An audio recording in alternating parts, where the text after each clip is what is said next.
What's up guys, Chalaja here with another video, and today we are going to be looking at some of my favorite Fallout 4 mods that make combat more smooth and challenging, and that make the endgame more fun.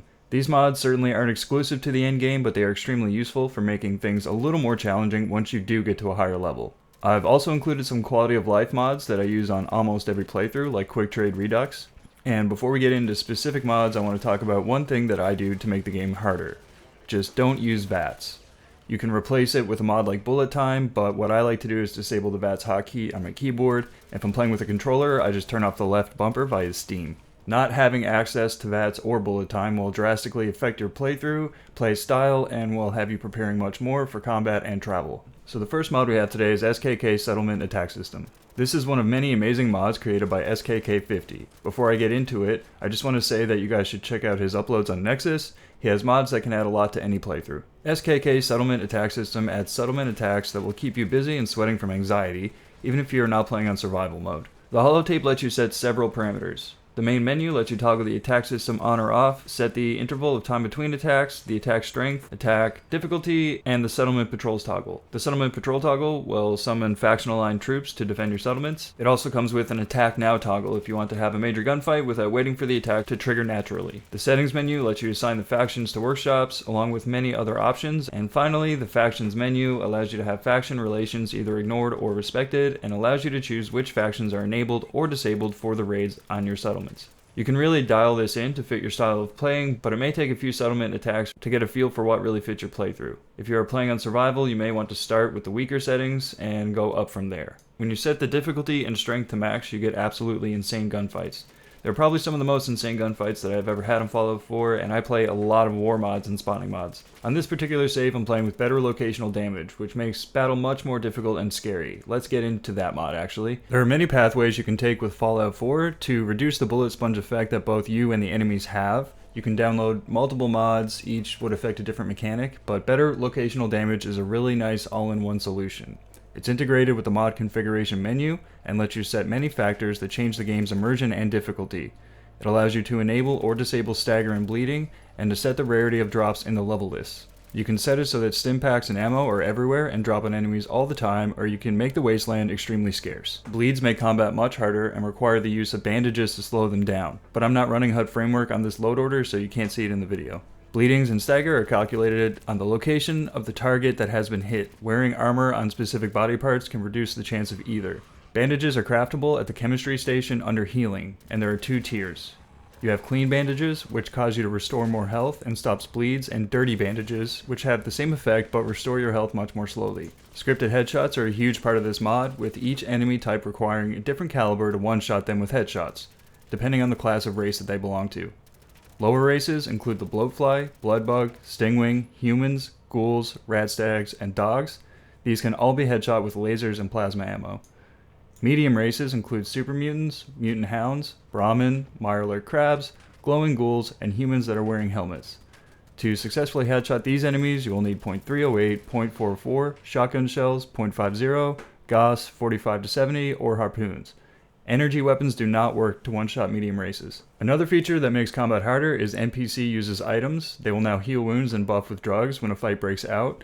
Like everything else in this mod, this can be configured with the menu. You can also set shotgun knockback, which allows you to knock lower races to the ground when shooting them at close range. There are some finishing moves added that can be done with bare hands, knives, and rifles. These are stealth kills, which can be very useful if you're playing a sneak or melee build. Another section that you can edit in the mod configuration menu is brutality. This allows you to shoot off limbs and dismember enemies with laser weapons and shotguns. Power attacks with sharp long weapons can cut off human limbs, and using heavy weapons will always cause you to walk slowly if not wearing power armor. Player scaling is overhauled and has you starting with 180 HP. Endurance will increase your HP by 5 per point, but you will not get HP from leveling. There are some perks and items that can buff health, but that's it. Small enemies don't have much health and are easy to kill. Humans and synths need several shots to the body to kill them. Super mutants can take much more damage than a human, and when encountering a large group of them, it's much better to use explosives or long-range sniping to take them out. Mirelurks and scorpions still have their typical weak spots, and finally, large creatures are much more difficult to kill and require really strong weapons. So here's some final notes on this mod before we move on to the next one. Psycho now only increases melee damage. Strong's perks now only affect melee damage, and sneak attack damage multiplier has been disabled. There's some awesome optional downloads for this mod as well. On the same download page as the main file, you can get an armor overhaul that rebalances raider armor and improves the upgrade stages of all armors, and an AI tweak that makes the enemies much more difficult by making the AI much more aggressive. A better aim module, which will cause weapons to no longer snap back to their original position, which means you have to fully handle the recoil yourself, a file for the holotape if it doesn't show up in your inventory, and a patch for the looks menu customization. The next mod we're going to look at is Fallsouls. Fallsouls Unpaused game menu is a very simple but really awesome mod that will keep you out of your inventory while making combat, have a much better flow, and more difficulty. When active, this mod will cause the game to keep going when you are using your Pip-Boy or the main menu, so no more pausing when you're almost dead to spam stim packs. For obvious reasons, this makes combat much harder, and you will have to play smarter and prepare properly for combat to survive.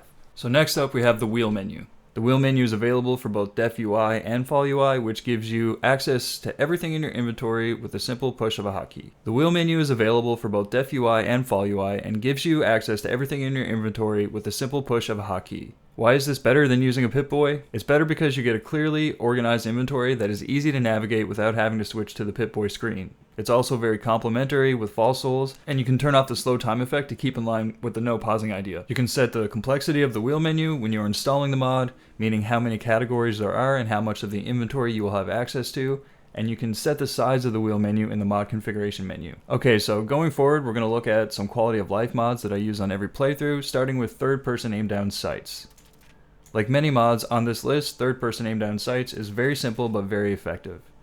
If you prefer playing in third person, this will improve the feel of combat by automatically aiming down the scope of your equipped weapon when you double tap the aim trigger. You can set it in MCM to work with just one click, replacing the standard third-person aiming.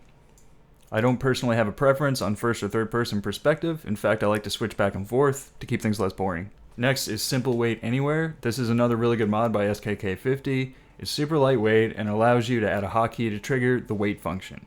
No matter where you are in game, this will work, and the only requirement is the mod configuration menu.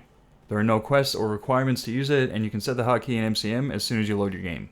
Quick Trade Redux is a super simple but a great quality of life addition to any playthrough. It simply lets you skip vendor and settle or dialogue by pressing X when looking at them, or whatever key you bind on your keyboard. This brings you right into their inventory and barter screen. If you're using a controller, you can also set the button that you want to use. This may not seem like much, but if you have done a lot of playthroughs and are sick of the trade dialogue, this really helps speed things up. So I know we went through the last few mods pretty quickly because they're pretty simple, but the next mod is Loot Detector, Legendary Tracker, and we're going to go a little in depth on this one. Loot Detector is a great quality of life mod. This mod adds a glowing effect to lootable corpses and lootable containers, highlights unassigned settlers in your settlements, has an option for auto loot, and has a legendary loot detector which will place a marker in your Pip-Boy when you are near bobbleheads, magazines, and legendary items. Each of these effects are optional and you can set them in the MCM menu. It will also detect new items like weapons from mods and add it to the list of items to be highlighted if you want them to be. The optional auto loot feature is really awesome for a faster paced playthrough. You can set common junk to be auto looted with the materials being sent back to your last used workshop. Ammo and healing items are given to the player when auto-looted. There's also an optional synth infiltration system as well, which lets you aim at the NPC, and if they are a synth, it will highlight in gray. You can force a confrontation with them and kill them without turning your settlement against you. If you think these features are too powerful, you can turn on the extra perk requirement feature to make it a little more balanced. If you leave this feature off, you will still need a scrapper perk at level 1 to use Loot Detector. Next up is Locky Bastard. Locky Bastard adds variable ways to open locks without using the lockpicking perk. This is great if you are role-playing builds other than stealth and really fits into a load order that makes the game more of a shooter. You can use Locky Shot to shoot a lock open, which may cause it to break, barring the door. The more skilled you are with the weapon, the more likely it is to open the lock. The next way to open a lock, and my favorite, is by using adhesive from your inventory and an explosive. This method can actually open locks that you have barred from trying other methods. The final way that this mod lets you open locks is by trying to kick them. The higher your strength, the more likely that you will successfully kick the door open, and this only works on doors. If you wear power armor, you have a higher chance of kicking the door open, but it will drain your fusion cores. And the final mod on our list is Crafting Highlight Fix, because it's 2023 and it's sad when you can't even see the item that you are crafting at the workbench. Crafting Highlight Fix is a simple mod that will fix this problem for you. So I hope that you guys found at least one mod in this video that you will find useful or that you haven't heard of before. I highly recommend all of them and have been using them for some time. Fallout 4's vanilla combat system is not very well balanced, and beyond level 100 you are running around like a god, one-shotting vertebrates from the sky. That's it for today's video. Thank you guys so much for sticking around, as it has been a while since I've posted. I'm currently working on a Star Wars overhaul and an Enclave lore video, so hopefully I can get those out pretty soon, and I hope to see you guys on the next one.